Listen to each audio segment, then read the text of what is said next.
Welcome to episode 44 of the Various and Sundry podcast.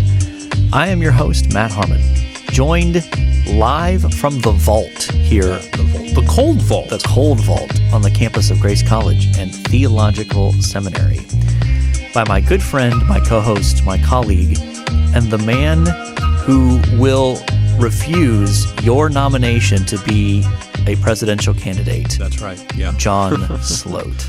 Doc, nothing going on today, right?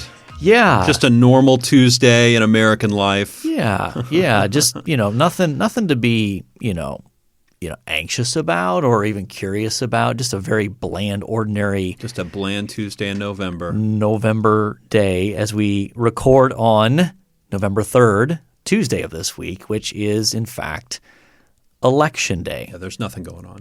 And we will not be commenting on that other than incidentally perhaps later in the podcast. But Yeah, we may make some vague references. Yeah. See if you can find those Easter eggs out there. There you go. folks. There you go. That's a little teaser alert there. So in any case, we would love to connect with you. And so there are a couple different ways you can do that. You can find us on Twitter at V&S Pod. Mm-hmm.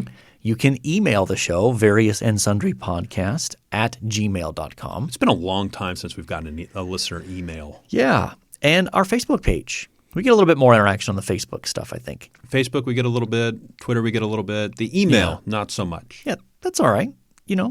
But feel free to send us an email. Yeah, we'd love to hear from you. Yeah. We have in the past actually read listener email. But, Early episodes. Early. Yeah, absolutely. Dave in Oregon, I think. Perhaps, yes. And I struggle to know how to address this, John, because we are now coming up on nearly a month since we've had a review written on the podcast app in iTunes or Apple Podcasts. Yeah. Now, we have had people, coming faithfully and leaving 5-star ratings, which we love, which we are so thankful for. But it's been since October 8th, I believe, and here we are coming up nearly in a month since someone has left us a review. So I don't know if we need an intervention with our listeners or what we need to do on this, John, but I don't know. And you're looking for a written review, I'm correct? looking for a written review, Okay. not just a rating, which we love those. We love when people – We love a good rating. We're doing fine on the ratings, but – if you want to go ahead and leave us a review, we would greatly appreciate that. But so, John, besides it being Election Day here, what else is going on in the world? We should probably start with sports, right? Because that's kind of one of the things That's that we sort do of our here. shtick. Yeah. Well, we had week 8 of the NFL season. Isn't that hard to believe? We're already 8 weeks in. Yeah, and we're recording on Tuesday instead of Monday, our normal time. Correct. For athletic reasons, we had to Stupid COVID reasons. we had to push our recording time back to Tuesday. Yeah, in fact, my son actually did say, if you want to blame me publicly on the podcast for that, we can. Okay, so we blame the younger of your two sons. Yeah, Jake. Yeah, Yep, Jake. I know his name. I didn't know if we were willing to say names on the podcast, sure. Why not? but why not? He appreciates a shout out. It was his fault. So Yeah, it was his fault. Sure. yeah, We'll pin it on him. Yeah. So week 8, NFL season happened. Yeah. Buccaneers came back and won last night against the Giants. yeah. So the NFC East is still an absolute dumpster fire. It's bad. Yeah, It's bad. Yeah, who's going to win that division? if you Because somebody has to. Right. Like they have to have a winner, and that team has to go to the playoffs and host a and playoff host game. a game. Yes. If you force me to pick somebody out of that, I'm going to go with the Eagles. Who would The you go Eagles. with? Probably the Eagles.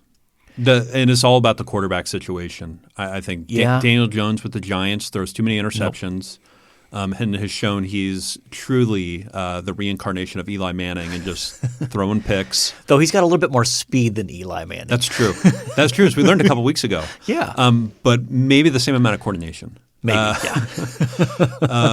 But the Washington football team They're a mess. They're a mess. They don't really have a quarterback to speak of. They don't. No.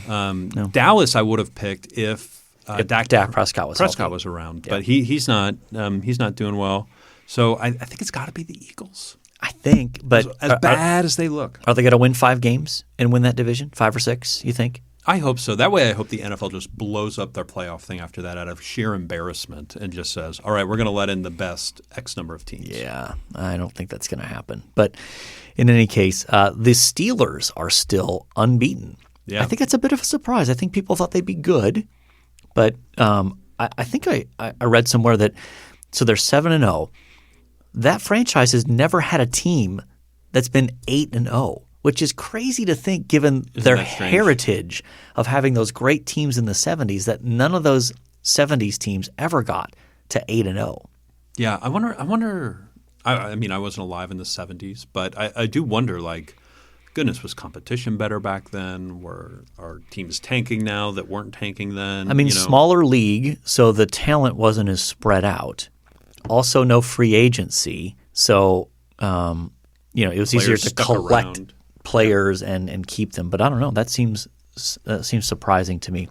And we haven't celebrated yet the fact that the Patriots are bad. Patriots are 2-5. Yeah. They're sitting, I think, at the 10th draft pick right now, 8th, 9th, or 10th draft pick right now. And you're not a conspiracy theorist kind of guy. I'm not. However, when it comes to Bill Belichick, that guy is slippery and evil. And I wouldn't be surprised if he's tanking and is going to let the Jets beat him twice. That way they get the overall number 1 pick and get Trevor Lawrence. But, I mean, how can you say that about a guy who does those remarkable Subway commercials, right? I mean, Bill Belichick doing those Subway commercials now? Well, did you see his press conference? Oh, my goodness. Where the reporter asked him just like, Bill, what did you think of this play or Cam's play? And he looks back at the reporter and just goes, what did you think I thought about it? And the reporter just says, thank you. Yeah. It was just done. I mean, it's clear by now. It's such a game for him. Like that is – I almost wonder sometimes, does he get up as much for those moments as he does for actual NFL games? That in his mind, it's this game for him to, how do I stick it to the media here? How do I, not give information? How do I just annoy people like that? It kind of was that way for Parcells a little bit, which he's a disciple of, right? Yep. And I think Parcells was a little bit of a disciple of Bobby Knight and how he treated the media. Which was not good. Which was not good. But Parcells was a little bit more aggressive and angry, whereas Belichick is like certainly staunch and mean. Surly. But doesn't give him anything. Correct. Where Parcells was always good for a quote. Yes. Certainly Bobby Knight was as well. But, yeah, absolutely. But Belichick not so much. And so we're contractually obligated to check in on the Jets. Yeah, we're 0-8. And who did you lose to this week? We lost to the Kansas City Chiefs. Yeah. Yeah. And I forget what the spread was on that game. I think it was like 24.5 points, something ridiculous and like that. I think they still covered. The Chiefs still covered, correct? Wasn't it like 35-9, 35-6, something like that? The spread, the Chiefs covered. It was 19.5. Okay. Which, if not that we're into gambling by any means, but like for an NFL game, that's a huge spread. That's unreal. Like that's not uncommon for college games where there's obvious disparities in talent. But for NFL games, like it's not very common to get double-digit spreads in NFL games, let alone one that was pushing 20. And the over-under for that was 49 points. Yeah, expecting 42 of that to be from the Chiefs, basically. But it was under 49. Yeah, it was interesting. 44. Yeah. 44 points. Anything else on the NFL before we move on to college? I don't think so. The Browns lost to the Raiders. And yeah, that was a strange loss in some ways. So the Raiders, I think, are better than we give them credit for. it's just still weird to me that they're playing in Las Vegas. I still have not adjusted to the Las Vegas Raiders. Yeah. But if any franchise was going to move to Las Vegas, it makes sense that they did. Also, the Colts scored 41 points this week. Yeah. I'm just not sold, though, on Phillip Rivers being capable of coming through for them in the clutch. So I think what are they, 5-2, 5-3, 6-2, something like that? They're probably leading that division. 5-2, yeah. I think so. Texans are no good. No. Jacksonville, no good. Who else is in that division? Tennessee's good. So Tennessee's good, but they've lost a couple games. They lost this week, the last two. Yeah. So maybe they're tied. Maybe Indianapolis and Tennessee's tied. But in any case, I mean, the Colts look like a playoff team. But Phillip Rivers is the kind of guy that one week will light it up and, just impress you. And then the next week, he'll throw 4 picks and cost you the game. And I just don't know that with Indianapolis seems like a team that's kind of built more on we're going to run the ball, we're going to play good defense, and we need a quarterback who can occasionally make a play. Not quite a game manager, but someone who can occasionally make a play. Sure. But we're not going to win because of our quarterback play. And that's not Phillip Rivers. Phillip Rivers is more of the I'm going to determine personally whether we win or lose the game.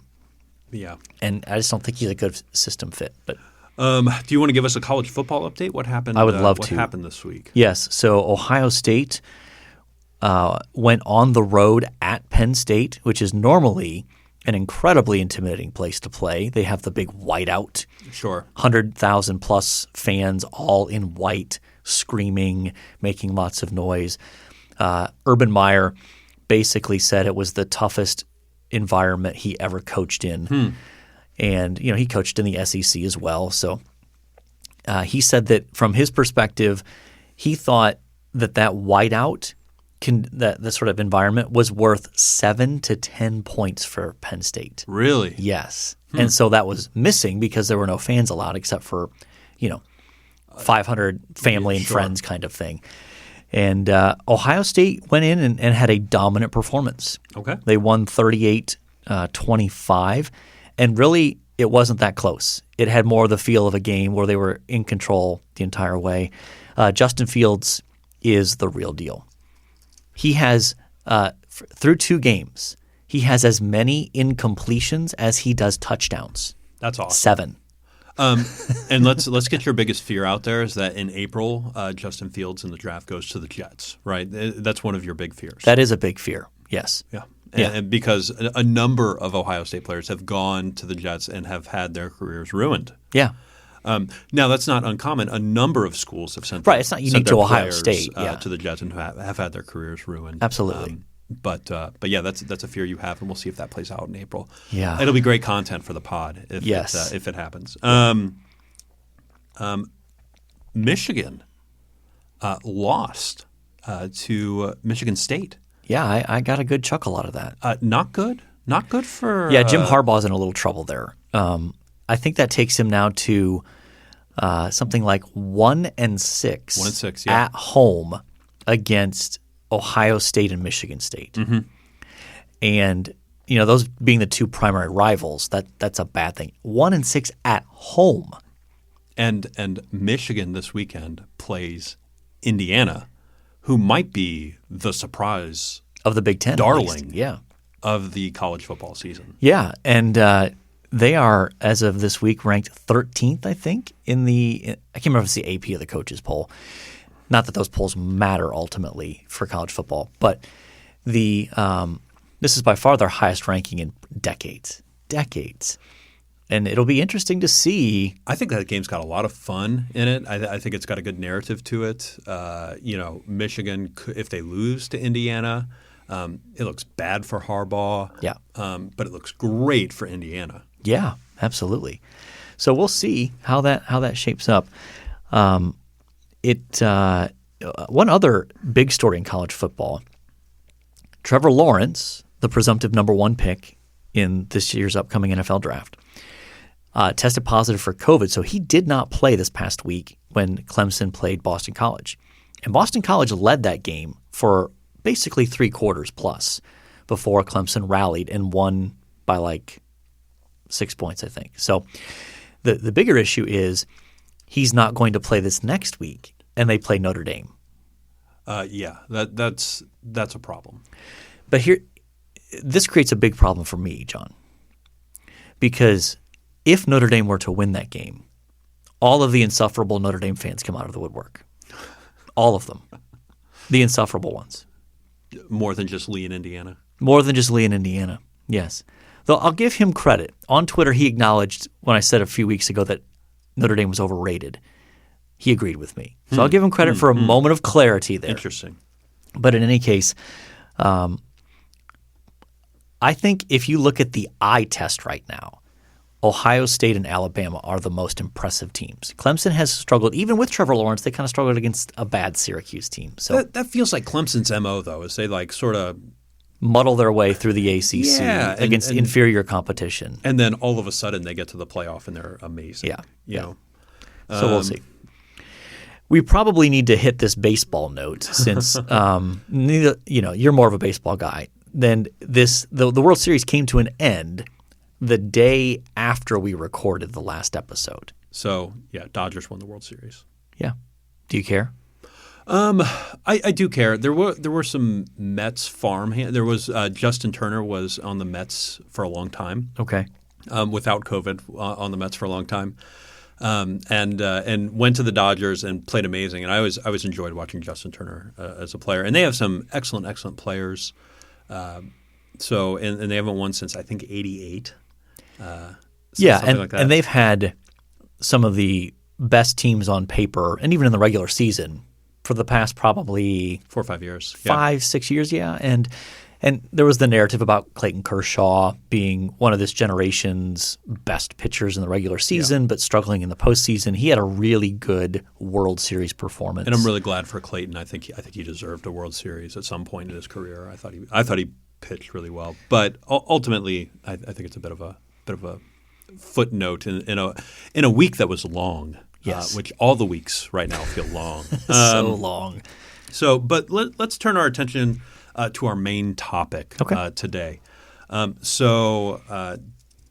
Doc, you just had a book come out in the last 10 days, was it? I did. It was a week ago today, so October 27th was the official birthday of this latest book. And it feels like this book has a little bit more hype potentially than some other books you've published?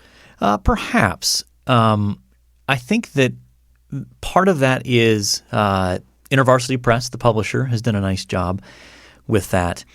And I will say as well, I think that part of it is the quality of some of the endorsements that we got for the book that have helped to spread some of that, to get a little bit more buzz on social media at least about the book. Yeah. So I'm sure you'll be on other podcasts at other times talking about the book. I don't know if you have anything booked at the moment, but I'm sure somebody else wants to talk about the book at some point. Sure.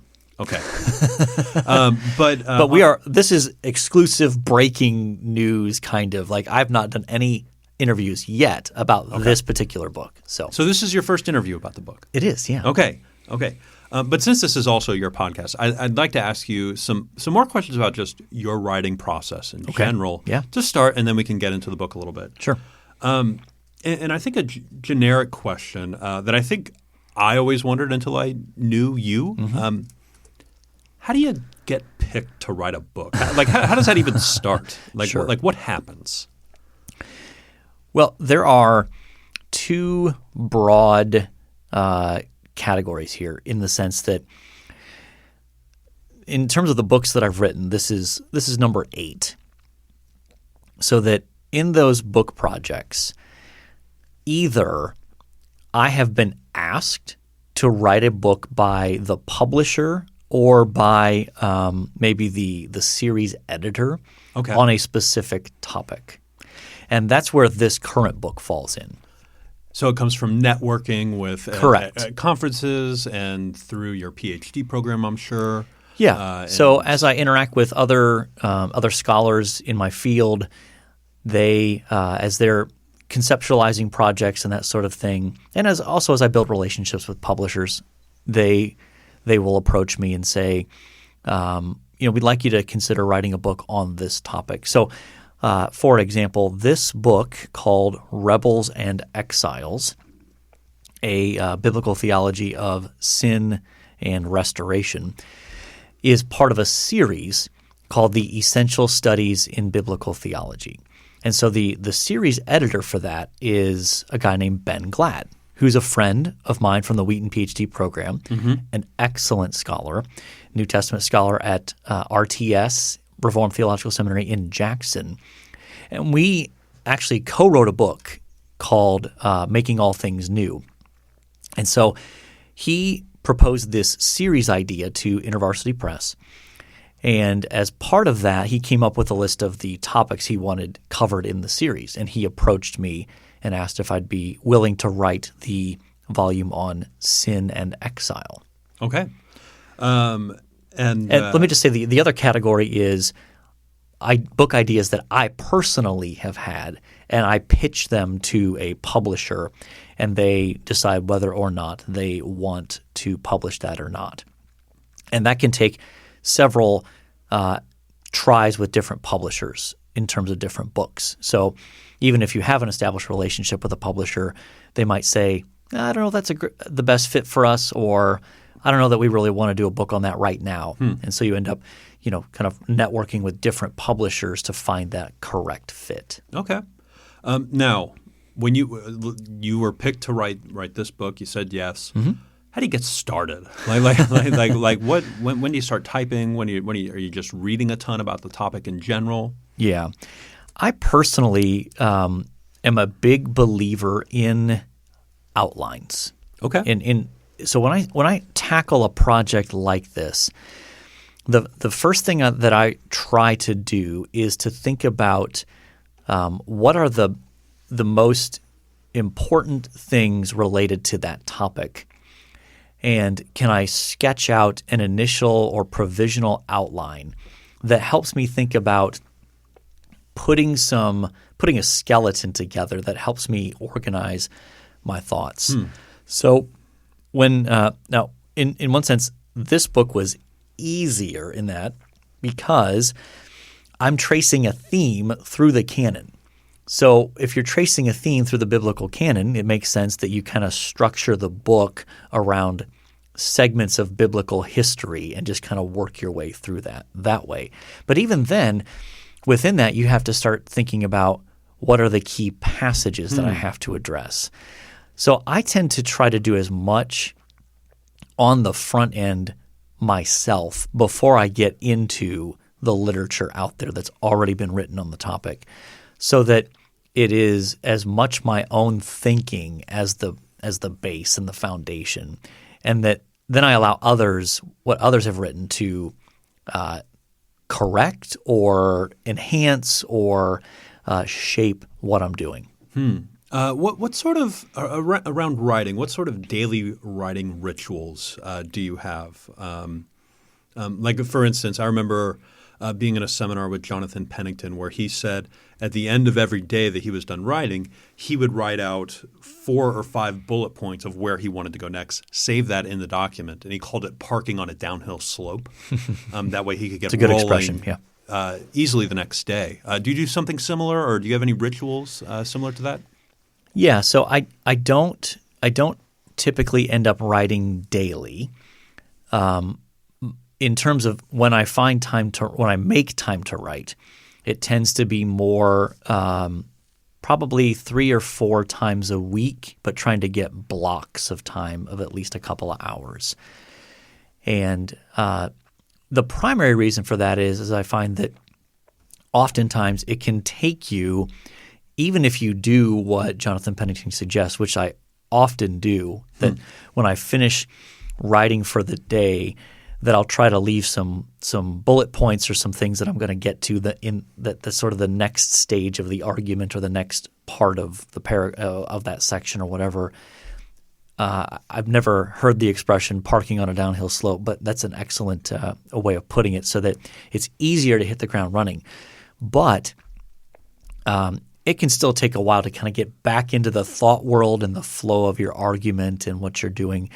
So I find that having a block of a couple hours is especially helpful to get running up to speed. It's just like kind of like if you're going out to run, a little bit of a brisk walk, maybe a light jog before you really ramp up and actually like, okay, I'm going, as at the fast pace I want to run.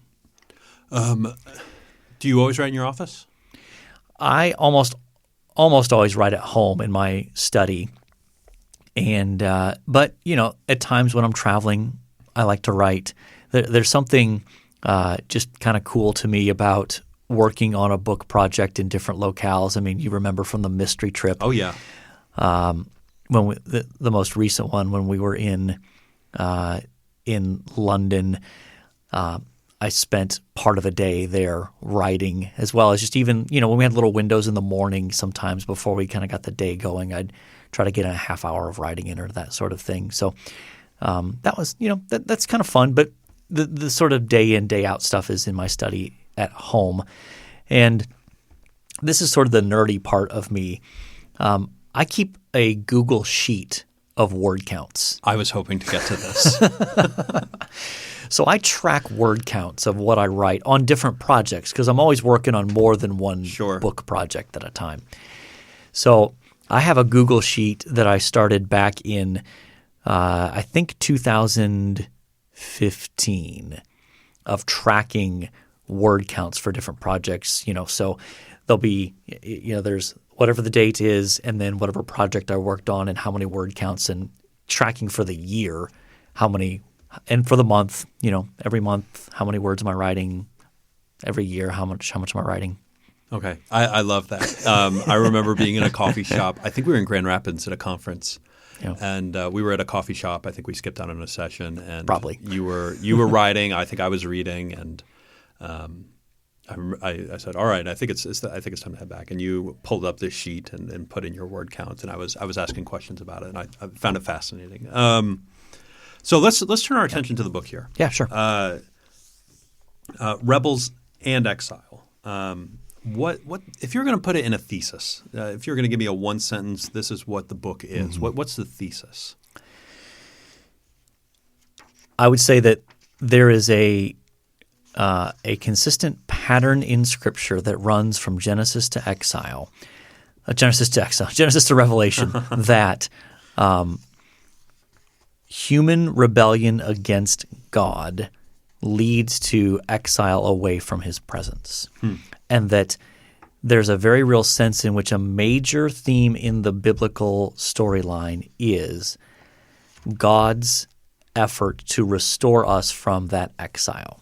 And that there's this pattern that regularly repeats in biblical history, as well as in our own personal experience today, that our rebellion against God creates distance, that God exiles us away from His presence because He's holy and because our sin distances us from Him. And so as a result, I think that pattern repeats on multiple levels, but it is one of the ways you can structure the whole story of the Bible, that God created us to experience His presence with Him in a perfect creation.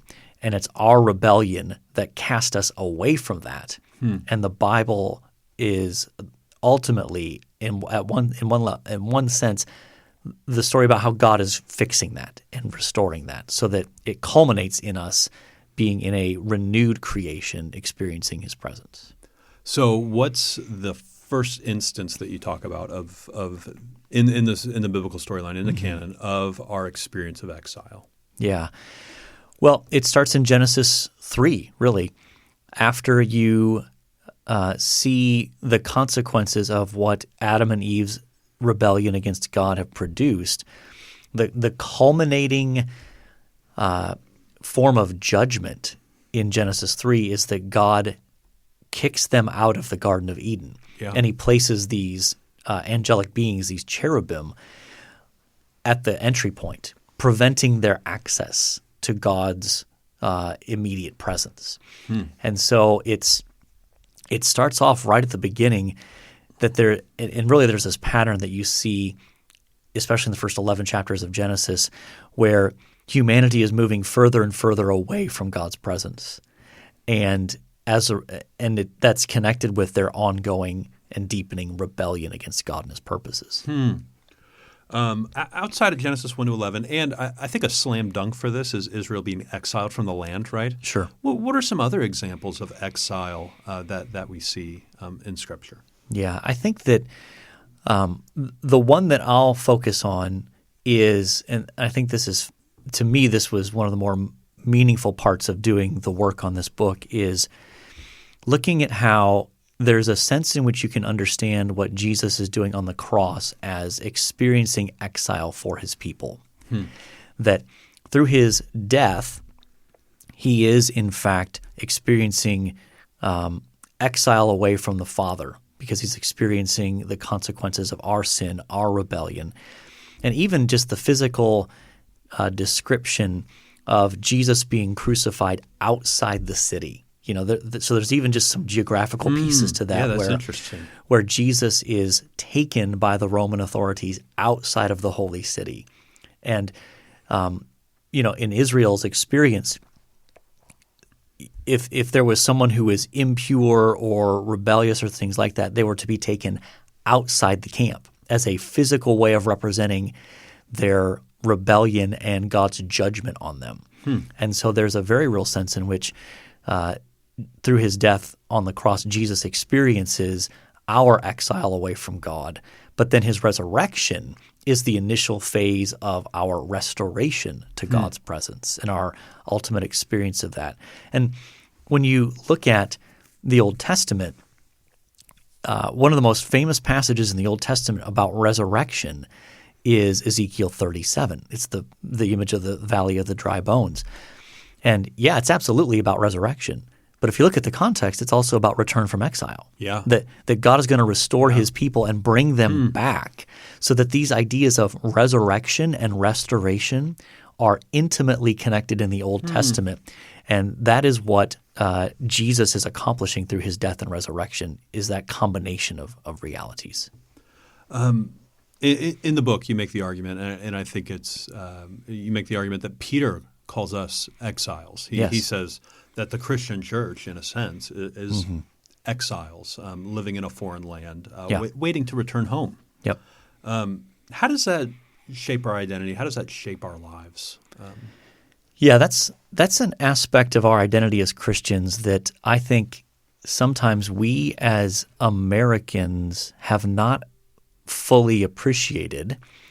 And I'm going to move delicately through this because we are on election day, but I do think that there has been a tendency among some evangelicals, some Christians, to become so attached to their American identity that it can actually, in some ways, become more important to them than their identity as a follower of Jesus. And I think that's part of what is going on in our evangelical culture of wrestling with the realities of politics today, that there's a growing sense of among many believers that we don't feel at home here. Yeah. And part of my argument would be you never were. Because biblically speaking, we are exiles in this world. Now, that doesn't mean that we don't care about what happens in this world. God instructs the exiles living in Babylon, plant gardens, Sure. Yeah. contribute to the well-being of the city, be actively involved in the culture. God tells the exiles living in Babylon to do that. We're to do the same thing. But this is not our home. And I think that reminder should help us have the appropriate kind of response as we watch our culture deteriorate in certain ways, that we can mourn it, but not become so despondent about it that we feel as if, well, Christianity's done now if a certain candidate does or does not get in office or a certain set of policies get enacted. And so I think that to me was a helpful reminder, just the reality of we're exiles here. I should contribute to the good of the culture around me, but my hope doesn't rest in the success of those efforts. Yeah. Final question, two-parter. Okay. Who is this book geared toward? Like what level of reader were you shooting for here? And then second part, where can they find a copy of it? So I think that the ideal reader here, the range is, I think, anyone who is interested in I'd kind of pitch it as sort of the informed lay level reader. Mm-hmm. So that you don't have to be a scholar to read this, and in fact, it's intentionally written at a level down or two from that sort of high level scholarship where I'm going toe to toe with other scholars about different perspectives and views. And the length of it tries to contribute to that as well. I mean, it's less than 200 pages. It's 145 pages. Yeah, so it's something that I think a wide range of Christians can read. Obviously, I think pastors will benefit from this. Theological students will benefit from this, to be sure. But I think that people who are interested in trying to understand how does the Bible fit together can really benefit from this book, because although this is not the only way of putting the storyline of the Bible line together, I do think it is a faithful way. And I think that the people, as they read this, will see some connections between different parts of Scripture that perhaps before they've not noticed. That's my hope, at least. Yeah, it does feel like an underdeveloped area. It doesn't feel like one that's talked about regularly when we talk about the big themes of Scripture. And where can they pick up a copy of this? There's this small little mom and pop operation named Amazon.com. Have you heard of this? Once or twice, yeah. Okay. Yeah, it is available there. You can also go on to the InterVarsity Press website and find it, and you can order it directly from the publisher. But my guess is that Amazon.com might have the best price on that. But I just think before we wrap up on this, I want to stress that this book probably in some ways was one of the most meaningful writing experiences I've had, in part because I bookend it with an introduction and a conclusion about this idea of being home. That we're made for a world that I think all human beings have this profound sense of, I was made for something better than this. This world can't be the best of what I was supposed to experience. And that sort of profound sense of longing, I think, is part of what I try to tap into and explain how the biblical story answers that as we long for the new creation. And I think that as we experience here in the United States in particular, perhaps a growing sense as Christians that this world is not our home, that's actually a good thing, and that should deepen our longing for our ultimate home of the new creation, and that sets our agenda, our priorities, and even where we put our hope in, what we find our joy in. Yeah. I'm trying to decipher where is home for a number of us. Yeah. I think I remember reading about that in James K. Smith's On the Road with St. Augustine. Where is home? And I think you've hit that theme as well here in your book here. And I'm sure it'll be a benefit to the church, to pastors, students alike. Favorite endorsement that you got on this book? Well, I got to be careful. But I think I would probably go with Stephen Dempster. I was going to pick Stephen Dempster. Yeah. I don't know him especially well, but I think one of the reasons that was probably the most meaningful for this book was the fact that his book Dominion and Dynasty, which is a sort of narrative reading of the Old Testament, was one of the most foundational and forming books for me theologically and biblically. And so the fact that he wrote a very kind endorsement of the book was pretty exciting for me. Yeah, no, that's awesome. All right, well let's transition to closing down shop here a little bit.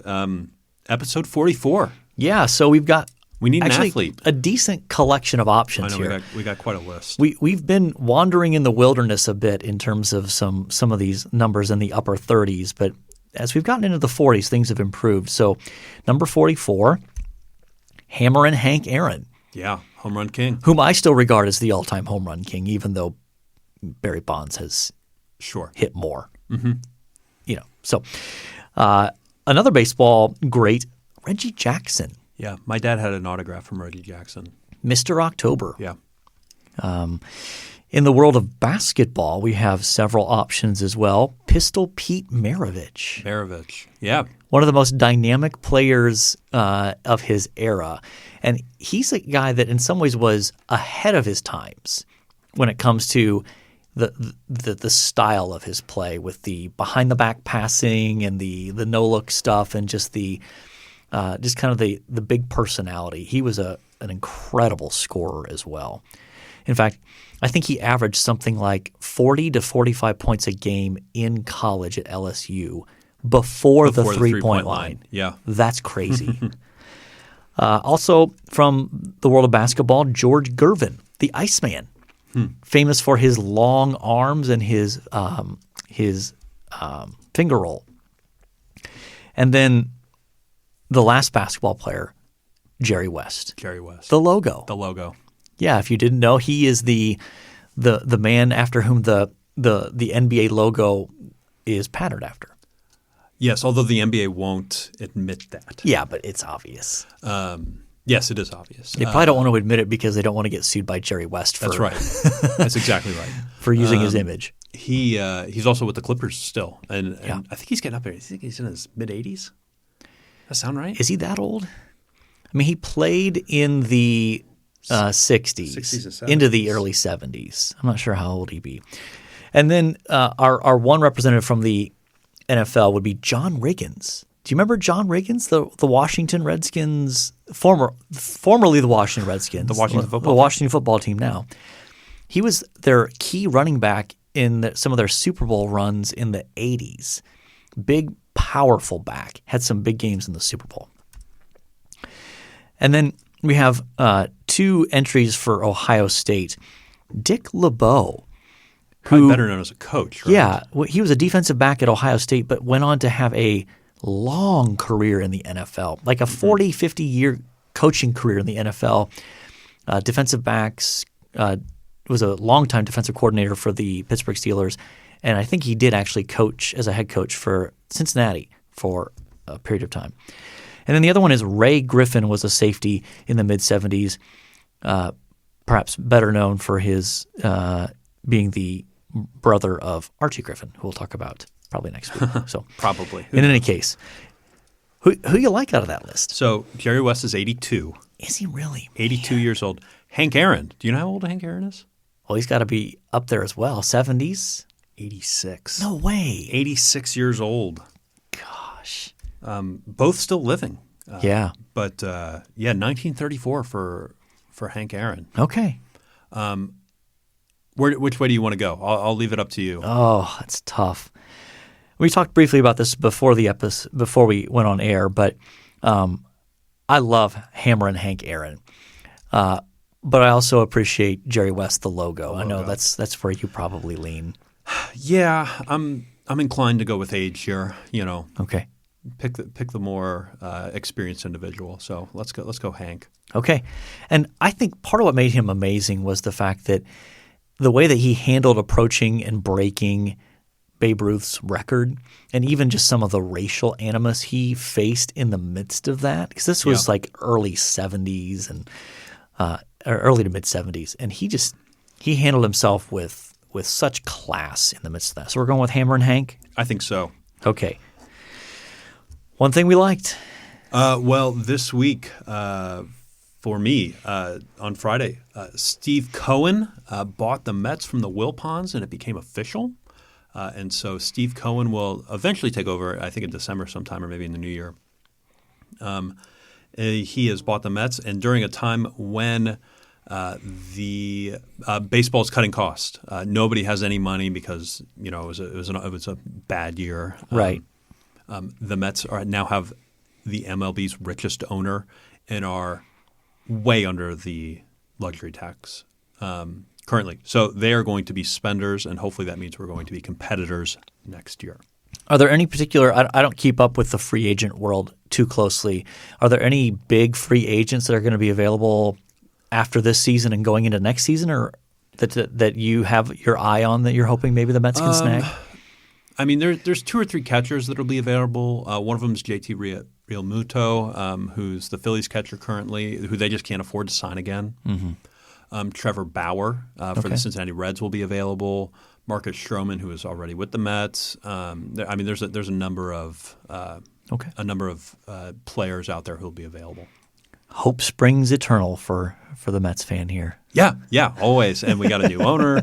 He's morally gray, but we have cash to play, even if it's dirty cash. Okay. How about yourself? Yeah, so this past weekend I had the privilege of going to Columbus, Ohio, and doing some teaching at Grace Polaris Church, which affectionately around here I refer to as the Mothership, one of the larger churches in the Charis Fellowship, formerly the Fellowship of Grace Brethren Churches. But more so than that, which was great, was getting to spend time with old friends. Yeah. So Zach from Ohio, we stayed with him and his family, and fun to be around his wife Sarah, and their little kids are adorable. Lots of energy and just a lot of fun.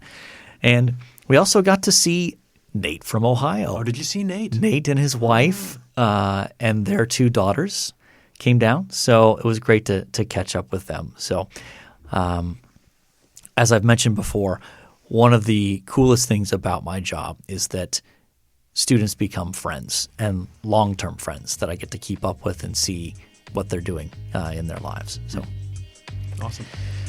So are we at the mission accomplished point here? I think so.